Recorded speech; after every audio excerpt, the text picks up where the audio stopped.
Sir आप mute है sir. आपकी आवाज नहीं आ रही सर, तो आवाज नहीं आ रही। मेरा कहना है कि आप लोग प्लीज अपना जो है वीडियो और जो ऑडियो है उसको संभाल के रखिए, उससे दूसरे लोग डिस्टर्ब होते हैं। देखिए हमको आता नहीं है दिख, मैंने उसको केवल इसको किया तो वो अपने आप वीडियो ऑफ हो गया। अब दोबारा रिकॉर्डिंग दोबारा हो रही है, पहली रिकॉर्डिंग 2 रिकॉर्डिंग आएगी इस बार, तो ये सब प्रॉब्लम हो जाती है।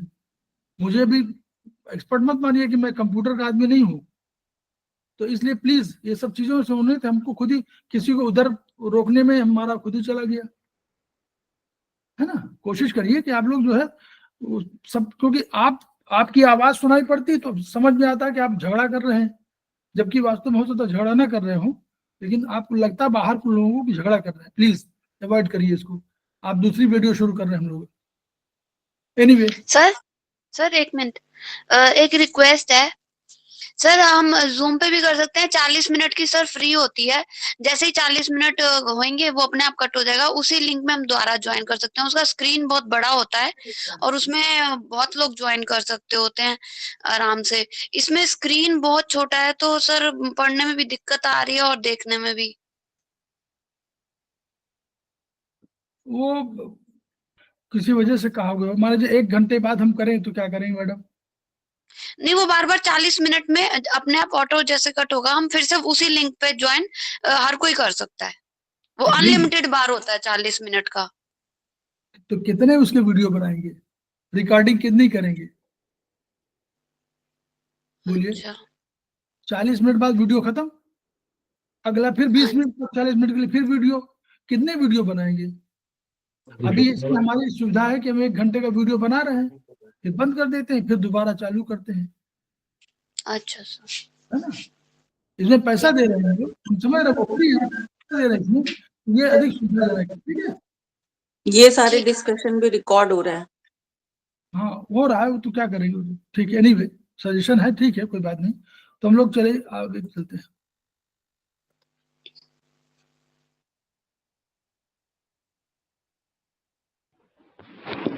सर जी चले, तो हम लोग शरीर के विभिन्न भाग बात कर रहे हैं। तो 3 सर है, धड़ है और हाथ पैर है। सर का ऊपरी भाग स्कल, स्कल में जो स्कल है ये वाला, देखो 3 कैविटीज है। एक हमारी क्रेनियल कैविटी है, एक क्रेनियल कैविटी है। रिकॉर्डिंग हो रही ना? Yes sir. क्रेनियल कैविटी है, तो ये क्रेनियल कैविटी वाला हुआ। क्रेनियल माने ब्रेन हुआ, और ब्रेन के उसमें मस्तिष्क रह रहा है, तो ये क्रेनियल हुआ, क्रेनियम कहलाता है।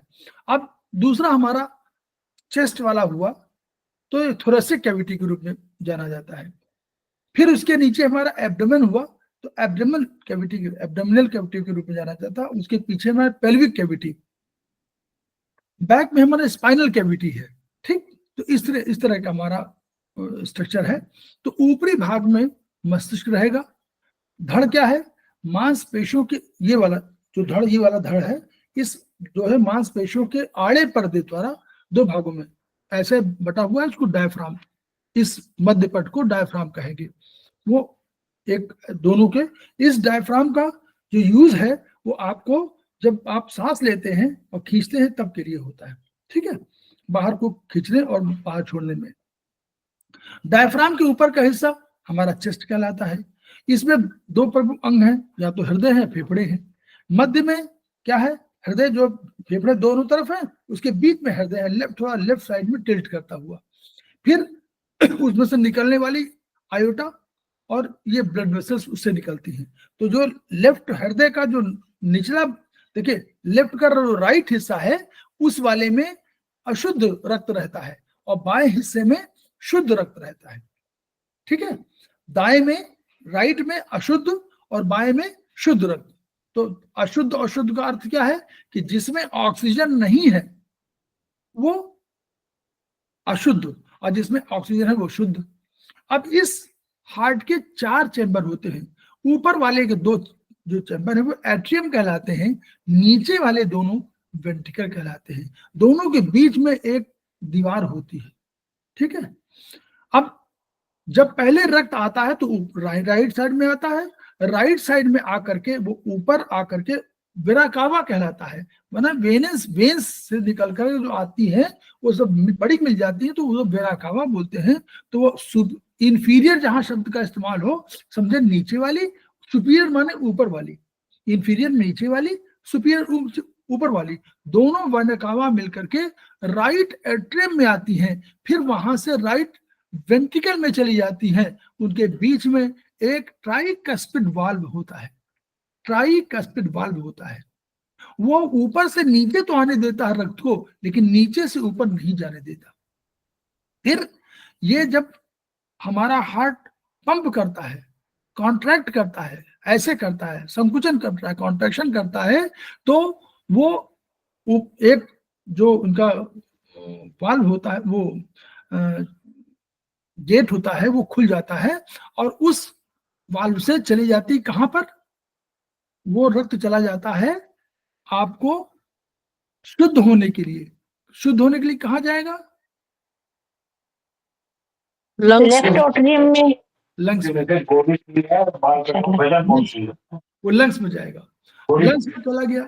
लंग्स में जब शुद्ध हो गया यानी ऑक्सीजन युक्त हो गया, तो वो फिर जाकर के फिर राइट में नहीं आता, फिर वो लेफ्ट में चला जाता है, और लेफ्ट में आ गया, और लेफ्ट एट्रियम में आ गया, ऊपर वाले में आ गया, और लेफ्ट एट्रियम में आया, फिर वो नीचे गया, फिर वो जाएगा तो वो लेफ्ट वेंट्रिकल में चला जाएगा। तो लेफ्ट वेंट्रिकल से फिर जब वो दोबारा पंप हुआ तो वो फिर जाकर के आयोटा के माध्यम से वो 3 जगह चला गया। पहला चला जाता है जो रक्त शुद्ध होके आया, भाई हृदय को भी तो चाहिए, तो हृदय पहला ले लेता है, तो एक चली जाती है हृदय को, फिर एक चली जाती है ब्रेन की तरफ, ऊपर की तरफ, और एक चली जाती है शरीर के नीचे के भाग की तरफ। तो इस तरह करके आयोटा से पूरे शरीर में आर्टरीज के माध्यम से वो रक्त भ्रमण करता है और हर सेल में जाता है।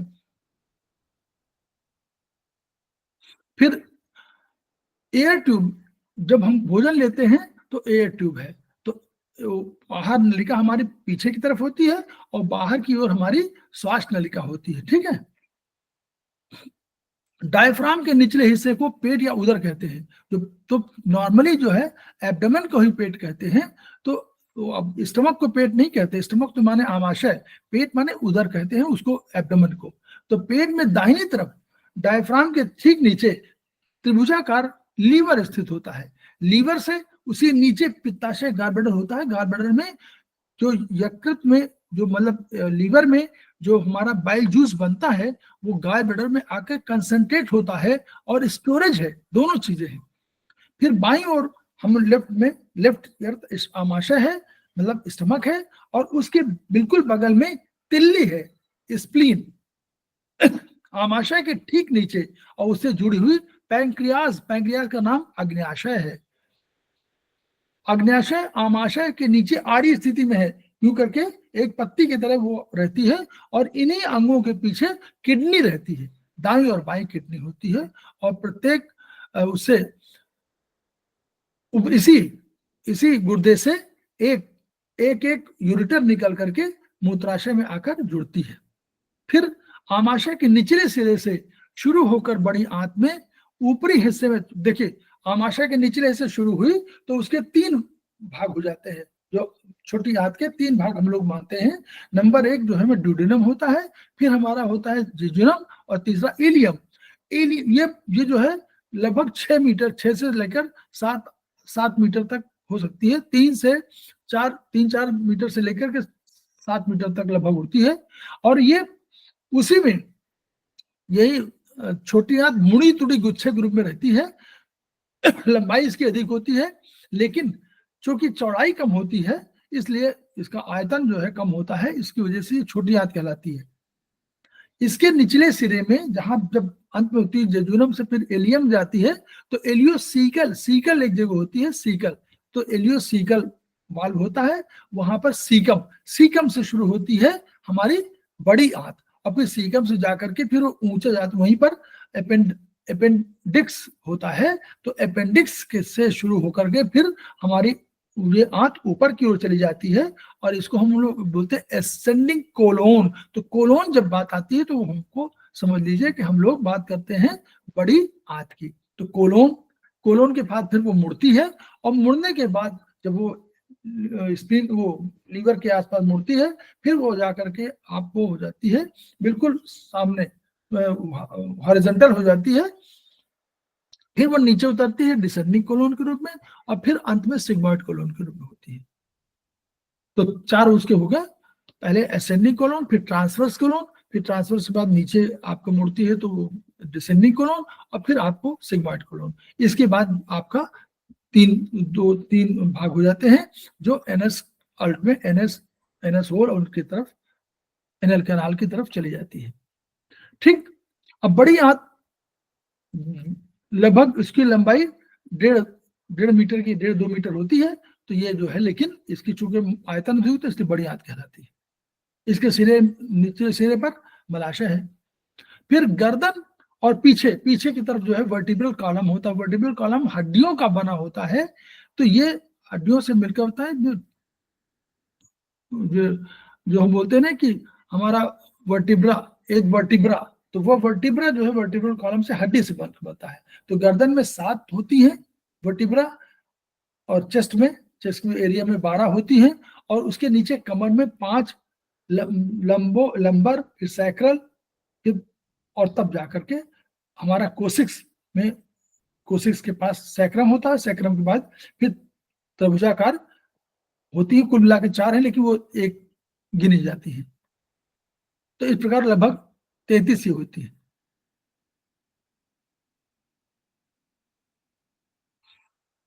फिर उसके पीछे भाग में, अब इसी का बता रहे हैं, वो पृष्ठ भाग में बड़ाकार छिद्र, वही जो स्पाइन की बात कर रहे हैं, तो स्पाइन में छिद्र होता है।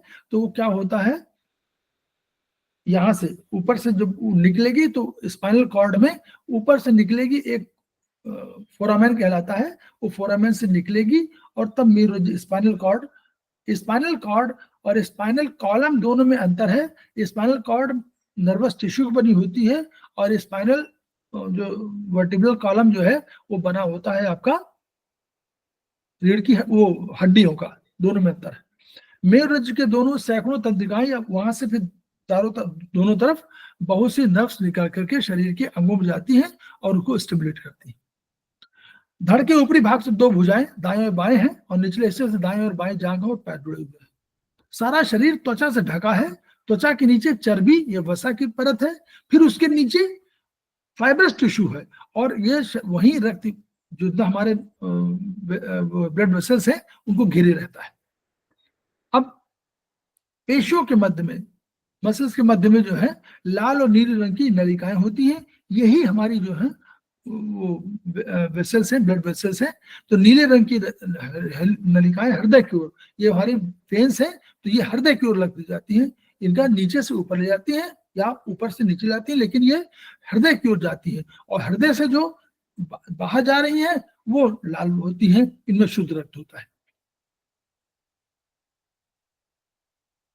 अब पेशियों के आसपास जहां मसल्स वाला, जहां मस्कुलर टिश्यू वगैरह है, वहां पर श्वेत व्हाइट मोटे धागे के समान दिखने वाली नर्व कहलाती है। क्योंकि ये श्वेत इसलिए दिखाई पड़ती है क्योंकि उसके माइलिन शीथ लगी होती है। वो माइलिन शीथ का रंग होता है व्हाइट, इसलिए वो व्हाइट मोटे धागे की तरह दिखती है। यही तंत्रिकाएं स्पर्श, दर्द, जो भी पेन और कोई भी आपका अग्नि, आग, इन सब की संवेदनाएं मस्तिष्क से पहुंचाती हैं। और इसमें से कुछ तंत्रिकाएं नर्व्स मेरुरज्जु और मस्तिष्क से प्राप्त कॉन्ट्रैक्शन, जो भी है कॉन्ट्रैक्शन उत्पन्न करेंगी कि आप फंक्शन कर रहे हैं। जैसे किसी हाथ किसी गर्म वस्तु पड़ जाए तो कॉन्ट्रैक्शन के द्वारा ये आपको हटा देती है वहां से। हड्डियां अस्थि सबसे अंदर है, सबसे हड्डियां जो है ये अस्थि सबसे अंदर है, और इसी लंबी हड्डियों के अंदर पोली जगह होती है। पीली जगह नहीं, पोली जगह होती है, इसमें स्पंज जैसा पदार्थ होता है, और यहाँ बोन मैरो होता है, इससे रक्त का निर्माण होता है। फिर ये बोन्स और मसल्स और लिगामेंट्स मिलकर शरीर के जोड़ बनाते हैं। हम हर जगह देखते हैं जोड़ का मूवमेंट कहीं होता है, सब जगह एक मूवमेंट के लिए। फिर मानव शरीर विभिन्न अंगों और तंत्रों से मिलकर बना है। तो हम लोग अभी पढ़ रहे थे वही, तो कोई ना कोई महत्वपूर्ण कार्य होता है। तो इन्हीं को हम देखते हैं कि हम सारे काम लगभग करते रहते हैं। जैसे स्पेशली देखिए 350 ग्राम के लगभग मांसपेशियों का बना हृदय 1 मिनट में लगभग 5.5 लीटर 70 ml जो है वो पर मिनट करता है, और नहीं 70 उसमें 70 एक स्पंद करता है और 72 इस तरह धड़कता है 1 मिनट में। तो 70 गुणे 72 या 70 गुणे 70 मान लीजिए, तो 5 लीटर लगभग रक्त 1 मिनट में पूरे शरीर में संचालित करता है। 1 मिनट में 5 लीटर के आसपास 5 लीटर जाता। तो ये प्रश्न अगर पूछा जाए कभी तो मतलब समझ लीजिए लगभग 5 लीटर होता है। 70 गुणे 70 या 70 गुणे 72 लगभग यही आएगा। तो वो उतना लीटर रक्त पूरे उसमें जाता है, लगभग 5 लीटर। 24 घंटे में ये फिगर गलत हो सकती है, 24 घंटे में गलत है, उससे और अधिक करेगा 24, क्योंकि 5 लीटर उसने किया तो अधिक है। ये फिगर गलत है, जो घटा लीजिएगा, जोड़ लीजिएगा। 5 लीटर 1 मिनट में है, तो 24 मिनट गुणे 60, 1 घंटा गुणे 24 घंटे, इसके हिसाब से आप लिखा लीजिएगा।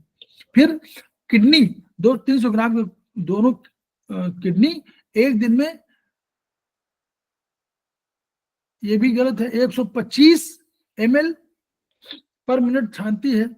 जितना होगा 1700 तो नहीं होगा, उससे डिफरेंट होगा, वो भी है। मतलब आप वो उसका पैमाना अलग है, लेकिन वो कह रहे हैं कि बताना चाहते हैं कि 1 दिन में कितना लीटर रक्त, 180 लीटर रक्त छानती है, जहां तक 180 लीटर, तो 180 लीटर को छानेगी और उससे 1.5 लीटर के आसपास यूरिन तैयार करती है।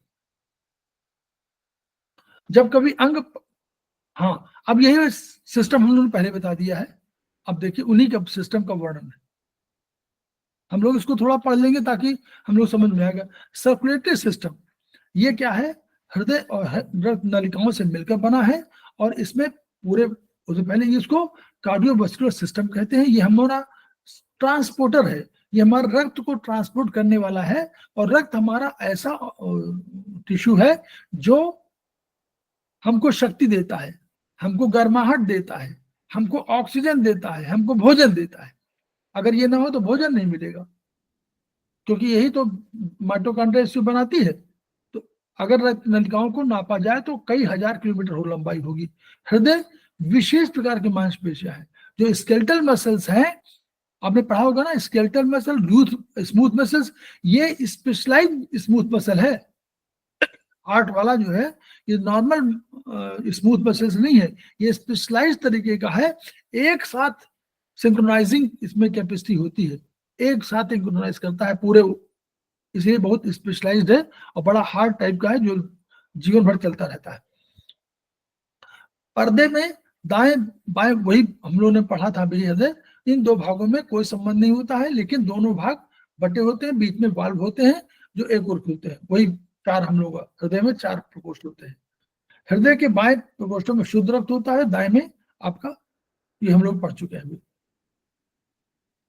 अब यहां बस ध्यान देने की बात है कि जो हृदय से बाहर जा रही है, हृदय के रक्त लेके जा रही है, उसको हम लोग बोलते हैं आर्टरी। जो हृदय में लेके आ रही है उसको बोलेंगे वेन्स।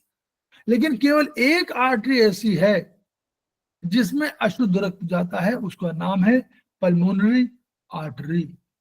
तो हृदय से रक्त लेके जा कहाँ रही है? पल्मोनरी माने लंग्स में लेके जा रही है, तो वो तो अशुद्ध रक्त लेके जा रही है। तो वो जो है हमारी एक ही आर्टरी ऐसी है जो अशुद्ध रक्त को लेके जा रही है, और एक ही वेन्स ऐसा है जो शुद्ध रक्त को लेके आ रही है, वो पल्मोनरी वेन्स, उसमें शुद्ध रक्त होगा। बस ये समझ लीजिए, यही इसका वो है। ये क्वेश्चन आता है बार बार ना। सर एक बार और समझाएं प्लीज। कौन सा? ये वाला हार्ट वाला? हार्ट वाला? हाँ जी, अभी ये जस्ट, हाँ जस्ट हार्ट का सारी, हार्ट की दाहिनी तरफ जो है अशुद्ध रक्त आता है, तो पूरे शरीर से, नीचे से और ऊपर से, दो बाएं से दाएं से, सब से आकर के, और आपके दोनों जो होता है वो आता है कहां पर? आपका राइट में, राइट एट्रियम में, मतलब ऊपर वाले कक्ष में, ऊपर वाले चैम्बर में। 4 चैम्बर होते हैं, तो ऊपर वाले चैम्बर में आया और यहीं पर वो गया और जैसे कॉन्ट्रैक्ट किया तो नीचे चला जाता है।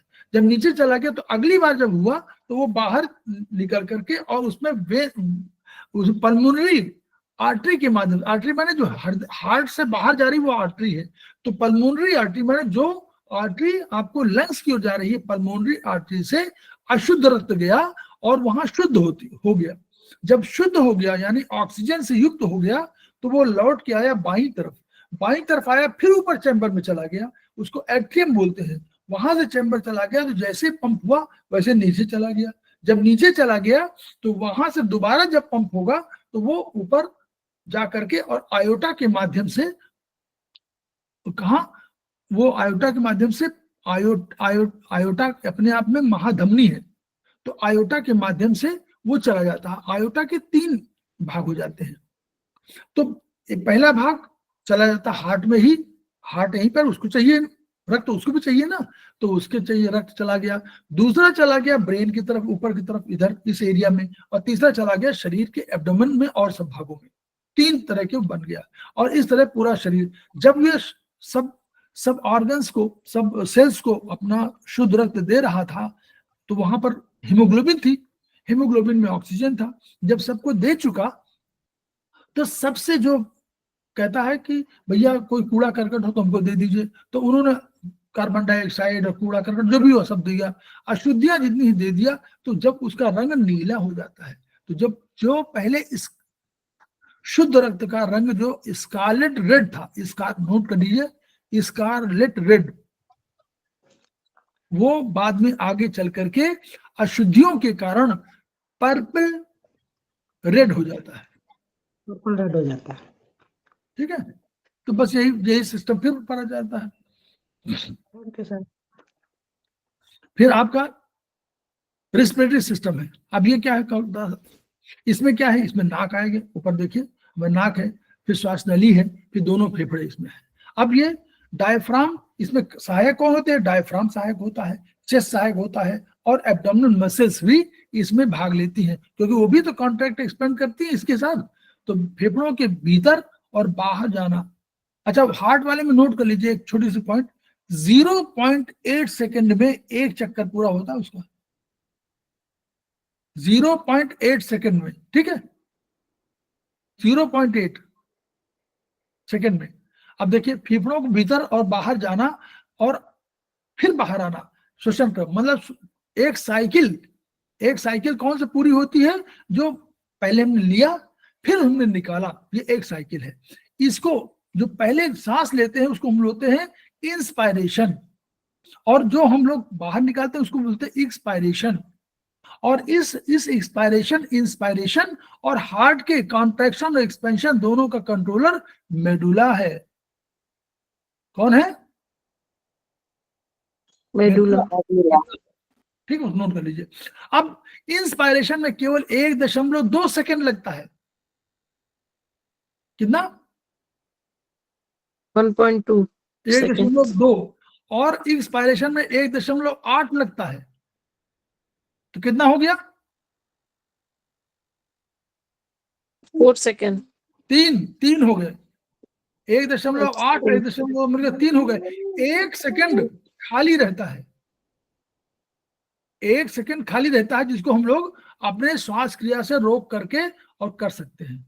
इसीलिए हम लोग सांस रोक सकते हैं, लेकिन अल्टीमेटली पूरे मिनट में उतना ही ले पाएंगे जितना है, ठीक है। तो 4 सेकंड का होता है ये जो इंस्पायरेशन 4 सेकंड का होता है, 1.2 इंस्पायरेशन में, 1.8 एक्सपायरेशन में, और 1 हमारा मतलब छुट्टी के लिए होता है, ब्रेक, जो भी आप चाहें तो उसको रोक सकते हैं। अब जब ये तो सर रेस्पिरेशन साइकिल तो पूरा 0.4 सेकंड ही हुआ ना, 4 सेकंड 4 सेकंड हुआ ना, पूरा नहीं, 4 सेकंड, 1.2 4 सेकंड 4 है ना, ठीक है सर। वो 0.8 है हार्ट वाला, ये 4 है। ये 4 धीरे धीरे सेकंड। लेते हैं ना, वो बहुत तेज लेता है, ठीक है। ठीक।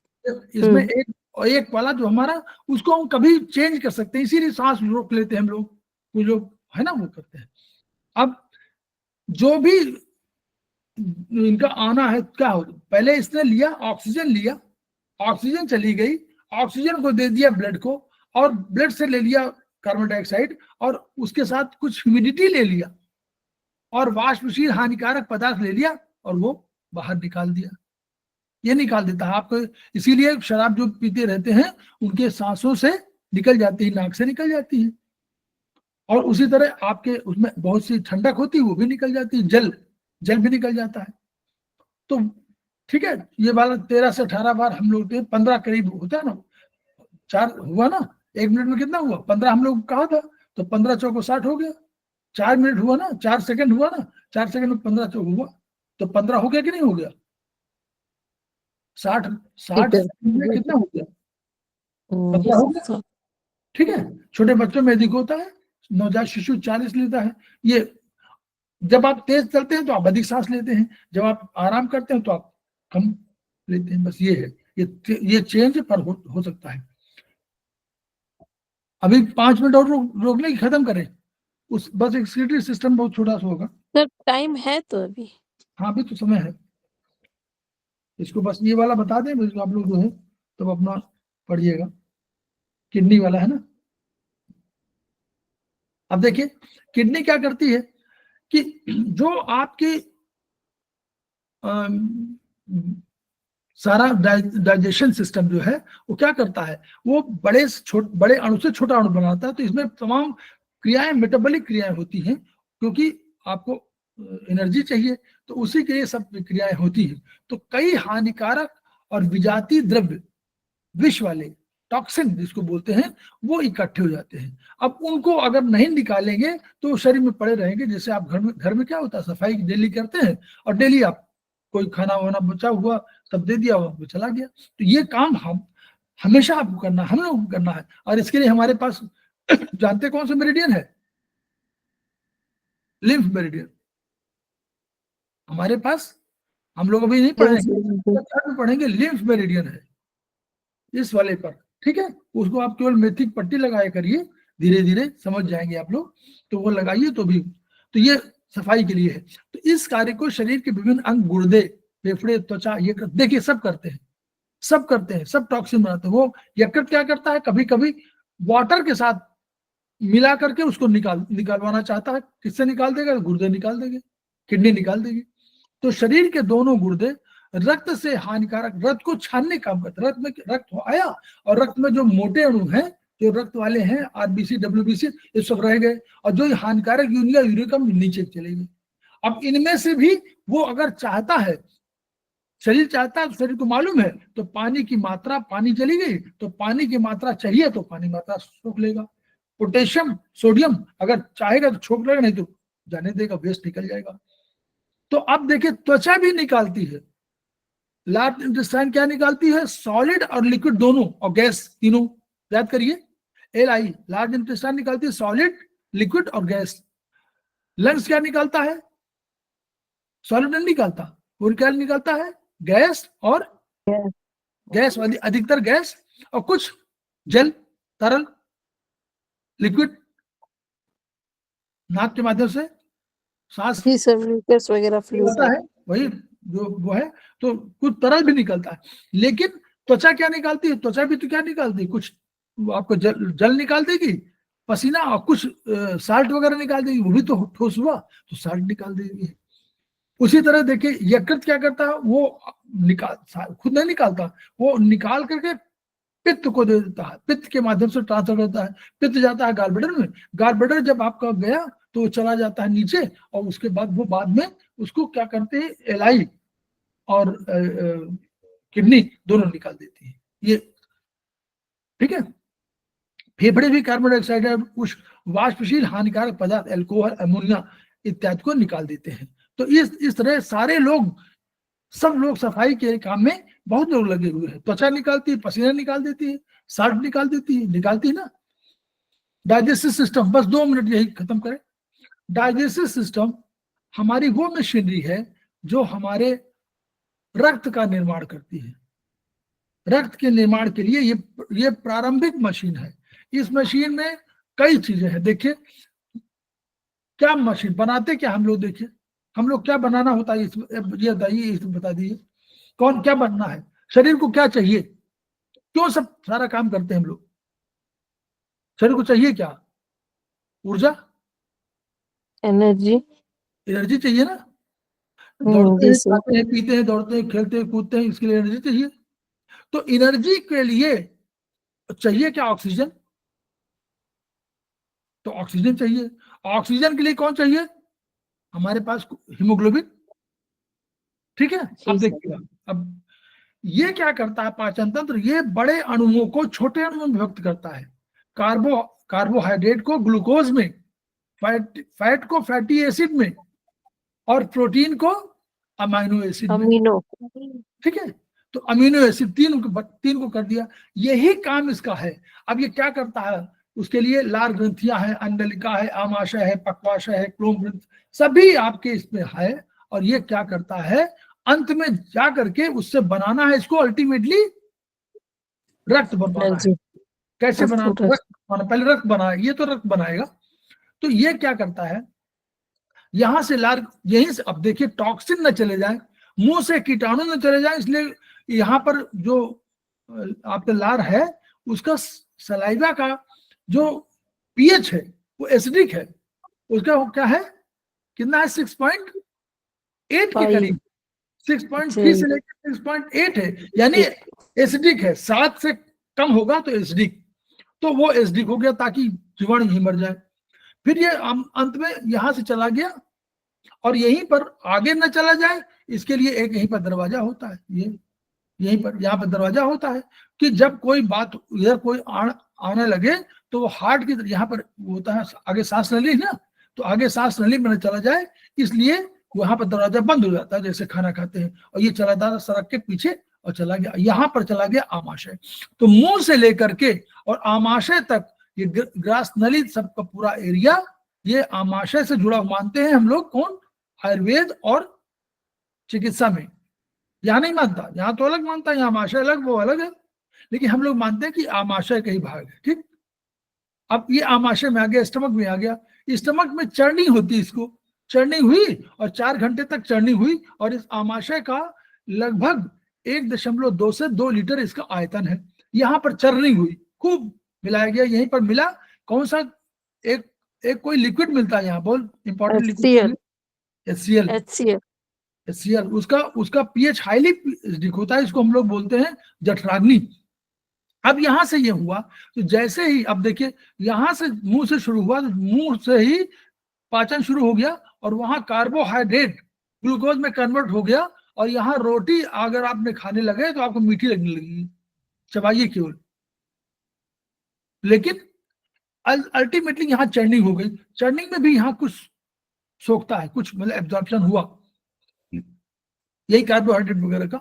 लेकिन जब यहाँ पर आया तो ये आपका जो है सब, ये जो मुड़ा है, ये भाग ना, ये मुड़ा भाग सबसे अधिक यहाँ पर क्यों मोड़ा गया है, जैसे रेलवे में, याद करिए, रेलवे का कोई पुल बना हो तो एक सीधे कोई पुल आपने देखा है, देखा कोई किसी ने, नहीं, यूं करके यूं होता है, थोड़ा मोड़दार, अगर लंबा कहीं ना हो तो वो मोड़दार यूं होता है, क्यों, क्योंकि स्पीड बहुत तेजी से न जाए, उसको रोकना है। तो यहाँ से स्पीड से जा रहा तरल, उसका रोकना है, तो उसको मोड़ दे दिया कि भैया धीरे धीरे यहाँ मूवमेंट धीरे हो जाए, यहाँ रोकना इसलिए कि तब तक समय मिल जाए। इस बीच में क्या होता है, यहाँ पर आया प्रोटीन, कार्बोहाइड्रेट, और तीनों आ गए। अब प्रोटीन को तोड़ना सरल है, कार्बोहाइड्रेट को तोड़ना बहुत सरल है, लेकिन सबसे कठिन है जो आप लोग अंडा ये खाते हैं जो लोग, उनके लिए। तो ये फैट है, इस फैट को तोड़ने के लिए जैसे यहाँ पर फैट पहुंचा, वैसे ही इंफॉर्मेशन चली जाती है सेंसर के द्वारा ब्रेन को कि भैया आ गए हैं, कौन आ गए हैं, कौन आ गए हैं, फैट आ गया है। तो फैट को आने के लिए तुरंत जो है लीवर ने गॉलब्लैडर में वो दिया हुआ स्टोरेज में, क्या गॉलब्लैडर से एक एक बूंद वहां से बाइल डक्ट से निकलना शुरू हो जाती है, वो आती है बाइल डक्ट के माध्यम से और यहाँ पर आ जाती है, और यहीं पे पैंक्रियाज है, ये पैंक्रियाज जो है पैंक्रियासिक डक्ट से जाके मिल जाती है, पैंक्रियाज जूस निकाल रहा होता है, ये अपना पैंक्रियाटिक जूस भी निकाल रहा होगा, ये जूस एसिडिक ना होकर हाईली एल्कलाइन है, और इधर ये भी स्मॉल इंटेस्टाइन भी निकाल रहा है, कौन सा, वो भी एल्कलाइन है, और ऊपर बाइल जूस वाला वो भी एल्कलाइन तो नहीं, वो बिल्कुल न्यूट्रल टाइप का है। तो आया तीनों मिलकर के यहाँ पर जब पहुंचते हैं यहाँ पर ये ड्यूडेनम में, तो यहीं पर मेन पाचन की क्रिया शुरू होती है, याद करिए, इसीलिए बहुत बहुत महत्वपूर्ण है। अब यहाँ पर पाचन क्रिया शुरू हो गई और फिर वहां गई और अंत में जाकर के जेजुनम और उसमें हुई, और फिर यहाँ सोखना शुरू हो गया, उसने सब सोख लिया यहीं पर, और 90% फंक्शन स्मॉल इंटेस्टाइन ने काम कर लिया, और ये चला गया लीवर के पास, ये सब लीवर के पास चला जाता है, लीवर के पास चला गया, शुद्ध होता है वहां पर, और अंत में आपको जो सब कुछ सारा जब हो जाता है तो जो सब एब्जॉर्प्शन वाला होता है ये अल्टीमेटली सब वेसल्स में चला जाता है, वेसल्स मान नलिकाएं, उन नलिकाओं में चला जाता है जहां से प्लाज्मा अलग से आता है, और ये वाला ये सब अणु जो न्यूट्रिशन वगैरह, और बोन मैरो से वो सब सारे सेल्स आ जाते हैं, वही रक्त का निर्माण करते हैं। कहाँ करते हैं रक्त का निर्माण? ब्लड वेसल्स में, और कहीं नहीं होता। तो ये इसने ब्लड बनवा दिया अल्टीमेटली। अब ब्लड बन गया जैसे ही, तो आगे वेस्ट को भेज दिया इसके बाद बड़ी आंत को, बड़ी आंत ने उसको सोख लिया, पानी वानी, कहा कि भाई हमको जरूरत है, सोख लिया, अंत में जो वेस्ट था उसको बाहर निकाल दिया। तो अब जो छोटी आंत का काम था उसने बनाया, ब्लड बनवाने में मदद किया सबसे अधिक, और उसको ट्रांसपोर्टेशन काम कौन था? उसका सहयोगी हार्ट बना हुआ है, हार्ट ने सहयोगी किया, उसने ट्रांसपोर्ट कर दिया, हर जगह सेल में चली गई। कौन चली गई वहां पर? अणु कौन सा था? हीमोग्लोबिन। हीमोग्लोबिन के साथ जुड़ा हुआ है कौन सा? ऑक्सीजन। ऑक्सीजन पहुंच गया, ऑक्सीजन चला गया। अब ऑक्सीजन को भेजना है, ऑक्सीजन पहुंच गया, ऑक्सीजन पहुंच गया सेल में, सेल में पहुंच गया। जब सेल में पहुंच गया तो माइटोकॉन्ड्रिया पहुंचा, माइटोकॉन्ड्रिया के पास पहुंचे तो उसने कहा कि भला हमको चाहिए, तो माइटोकॉन्ड्रिया के पास क्या भोजन है? कार्बोहाइड्रेट है, ऑक्सीजन है। तो ग्लूकोज है और ऑक्सीजन है, दोनों का केमिकल रिएक्शन शुरू हुआ है, और उससे बना जल, कार्बन डाइऑक्साइड और 7 ATP अणु के रूप में ऊर्जा। यही ऊर्जा आपके खेलने, कूदने, दौड़ने, भागने, बात करने, पढ़ने, पढ़ाने सब में यूज होती है। तो इस तरह ये इसका रूप जो है ये हमारी मशीनरी है। और अब एक साथ इसी साथ जुड़ा होगा कि भैया अगर सब कुछ है तो कैसे, कौन बताए कि किस सेल को कितना जरूरत है? कौन बताने के लिए कंट्रोलर है? कोई बताए, बताइए। कंट्रोलर कौन है? 2 सिस्टम कंट्रोलर हैं, बोलिए। नर्वस सिस्टम और दूसरा इंडोक्राइन सिस्टम।